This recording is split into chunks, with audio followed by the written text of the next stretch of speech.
हम निफ्टी का positional view जान लेते हैं। अभी मेरे लिए क्या है 22,000। ठीक है, मैं कुछ बताता हूँ। मेरे लिए जो लेवल है 22,426 से लेके 22,326, ये एक मेरा सपोर्ट जोन है। और अभी मुझे जो दिख रहा है 22,900 से लेके 22,933, फ़िलहाल ये मुझे एक रेजिस्टेंस जोन दिखाई दे रहा है। ठीक है, मैं इस बीच में कुछ भी अगर मुझे पोजिशनल ट्रेड बनानी है मैं उसके अकॉर्डिंग बनाऊंगा। ठीक है, मेन चीज़ ये है।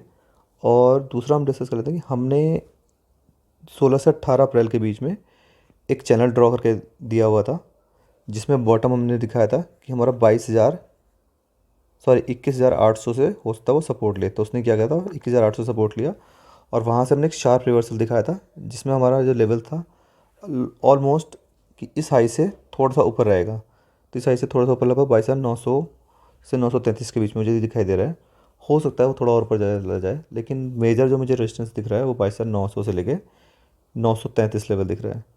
तो अभी तक उस वीडियो के अकॉर्डिंग लगभग पूरा काम किया है।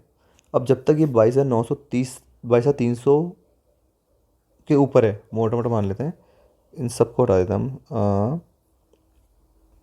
ओके, हम इन सारे लेवल को हटा दें। हम दो लेवल लेते हैं सिर्फ। 22,000 सिंपल मेजर, 300 के आसपास जहाँ भी हमें मिलेगा हम 22,300 का कैसल रख के, पोजिशनल बता रहा हूँ, इंट्राडे नहीं, ये पोजिशनल भी है। 22,300 के नीचे जब तक नहीं आता मैं बुलिश हूँ। और एटलीस्ट मेरा जो टारगेट जो मैं देख रहा हूँ 22,900 के, मोटा मोटा ये 600 पॉइंट की रेंज है, जो मैं इस हफ्ते में या हो सकता है अगले 10 दिन के हफ्ते में 10 दिन में मैं रेंज देख रहा हूँ। उसमें हो सकता है थोड़ा अप जाए, देन थोड़ा हाई मारे, फिर इसे एज ए रेजिस्टेंस के एक सपोर्ट एक्ट करे, फिर यहाँ से ले, देन फिर ये मार्केट ऊपर जाए।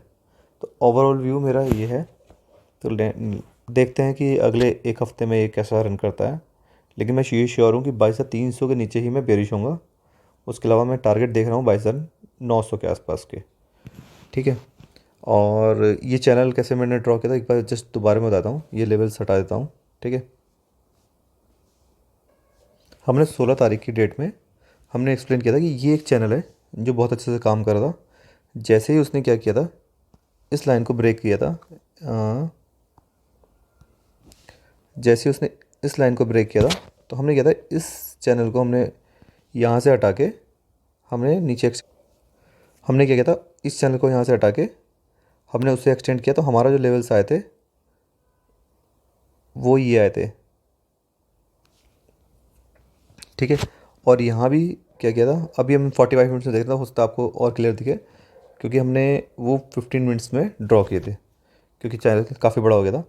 फिर जैसे इसने इसे ब्रेक किया, क्योंकि गैप डाउन ही खुला था, तो हमारे लेवल इस यहाँ से हमने सपोर्ट लिया था, देन इसे एक्सटेंड किया। तो हमारे जो लेवल्स थे वो यहाँ से हट के, बेसिकली पहले ये मेरी सपोर्ट जोन की लाइन थी, वो यहाँ से हट के यहाँ एक्सटेंड हो गई थी। और नॉर्मली मैं पैरेलल चैनल में ही काम करता हूँ, इसके अलावा और शायद पैरेलल चैनल के अलावा मैं कोई सा टूल्स भी यूज़ नहीं करता। हमारे यहाँ से सपोर्ट लिया और हमने ओवर भी बताया था कि यहाँ तक जाना चाहिए। ठीक है, तो उस हिसाब से मैंने पूरे लेवल बता दिए हैं। और कल क्या हुआ था उसके लिए एक बार डिस्कस करते हैं। हमने कल की वीडियो में 24 अप्रैल की वीडियो में क्या एनालाइज़ करा था और उसके हिसाब से मार्केट चला है या नहीं चला है। ठीक है, उसके लिए डिस्कस कर लेते हैं। इसका इंटरडे वीडियो अगर मुझे लगेगा तो उस तक कल मैं दिन में बना दूंगा और वो शेयर करूंगा। ठीक है, अब कल के लिए हमने क्या क्या डिस्कस किया था और क्या क्या हुआ है आज, वो डिस्कस कर लेते हैं। तो बेसिकली इंटरडे का चार्ट हमारा ये था कि हमारा एक ये चैनल था। ठीक है, और हमने डिस्कस किया था कि इसके बॉटम के आसपास, यानी कि 22,350 के आसपास जैसे ही हमें कुछ कैंडल मिलेगी अगर यहाँ से, तो मैं क्या करूँगा, एक छोटा सा सेल लूँगा और यहाँ से एक रिवर्सल का प्लान करूँगा। और मेरे जो टारगेट होंगे लगभग 22,440 से लेके 22,460 के आसपास होंगे। तो ये इसने क्या किया, अब मैं डिस्कस करता हूँ इसने क्या किया। बेसिकली हमारा पहले कैंडल में कोई ट्रेड नहीं मिला, क्योंकि उसके नीचे ही गैप डाउन ओपन होके भी क्लोज हुई थी। ठीक है, उसके बाद सेकंड में क्या हुआ है, यहाँ पे हमें कोई ट्रेड नहीं मिला, लेकिन जैसे ही इसने हमारे लेवल के ऊपर ब्रेक किया और हमने क्या किया था, 22,350 के नीचे का ऐसा लगा के हमने एक ट्रेड लेनी थी और हमारा टारगेट सिंगल शॉट लगभग 1 घंटे के अंदर ही अचीव हो गया था। देन एक फॉल भी आया, अगर इसमें भी हम कोई बैठता इसमें, लेकिन क्या हुआ, सिर्फ हमारा 2 पॉइंट से, सिर्फ 2 पॉइंट से ऐसा रह गया था।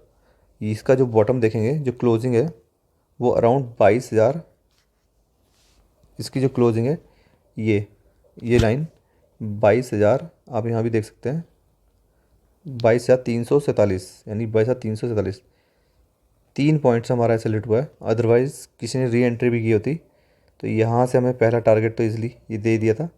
देन एक काफ़ी, आप देख सकते हो, हमने एक ट्रेंड लाइन डिसाइड की थी कि मेरी ये रेंज है 22,426, ये मैं 2-3 दिन से बोलता आ रहा हूँ, 22,325, ये 26 मेरी ये रेंज है, इसके अंदर ये मार्केट घूमेगा। आई थिंक मैंने ये 23 को डिस्कशन किया था, 24 को हमारा एक एसएल हिट हुआ, 25 में भी क्या हुआ, हमारे हिसाब से भी चली, और उसके बाद जैसे ही इसने ब्रेक किया, यहाँ पे आप देख सकते हो इसकी जो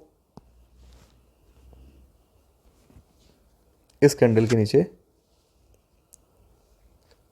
इस कैंडल के नीचे, सॉरी इस लाइन के नीचे इसने क्लोजिंग नहीं दी, और यहाँ से पूरा बुलिश मूव लगभग 22,625 का दिया है। तो आज का दिन काफ़ी ओवरऑल अगर देखा जाए, जिसने सिस्टम से ट्रेड दी होगी, तो काफ़ी पहला ये हमें टारगेट मिल गया। हो सकता है ये कैप्चर ना किया, बहुत डाइसी था। देन यहाँ अगर ब्रेक किया है तो इस चैनल को भी अगर इसने किसी ने किया है तो यहाँ का ऐसे लगा के लगभग 200 पॉइंट के आसपास भी यहाँ मिल गए थे। तो ये हमारा इंट्राडे का था, और मैंने पहले डिस्कस कर दिया कि हमारा पोजिशनल व्यू क्या है, और नेक्स्ट अगर टाइम मिलेगा तो मैं इंट्राडे के चार्ट भी कल एक बार डिस्कशन कर लूँगा मार्केट के बीच में ही, ठीक है। वो शायद 11 से 12 के बीच में आएगा। Thank you, good night.